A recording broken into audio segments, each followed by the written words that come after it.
পায়ে হেঁটেই আমরা পৌঁছে গেছিলাম কার্শিয়াংয়ে মাত্র 52 টাকার বিনিময়ে। দুজন ছিলাম, তাই 104 টাকা। শিলিগুড়ি থেকে বাস ছেড়ে দিয়েছে,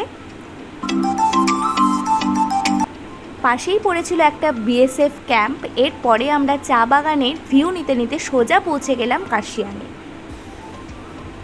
চলে এসেছি, এখানে বাস কিছুক্ষণ দাঁড়িয়েছিল। এরপর আমরা কার্শিয়াংয়ে ঢুকছি। আর এই যে দেখো, আমরা কার্শিয়াংয়ে প্রায় চলে এসেছি। আর কে বলেছে বাস থেকে কোনো ভিউ পাওয়া যায় না? এই দেখো ভিউ কতটা সুন্দর লাগছে, আর আমরা তো খুব এক্সাইটেড ছিলাম। চলে এলাম কার্শিয়াংয়ে। এরপর আমরা সোজা পায়ে হেঁটে রওনা দিয়েছিলাম কার্শিয়াংয়ের উদ্দেশ্যে। পায়ে হেঁটে চলার পথের কিন্তু মজাটাই নেক্সট লেভেলের। তো যাই হোক, শুধুমাত্র মজা ছিল এটা বলাটা ভুল, একটু খারাপ লাগাও ছিল। খারাপ লাগাটা কম আর ভালো লাগাটাই বেশি ছিল, কারণ এটা ছিল আমার লাইফের ফার্স্ট টাইম যে আমি পায়ে হেঁটে পাহাড়ে যাচ্ছি। ভীষণ ভালো।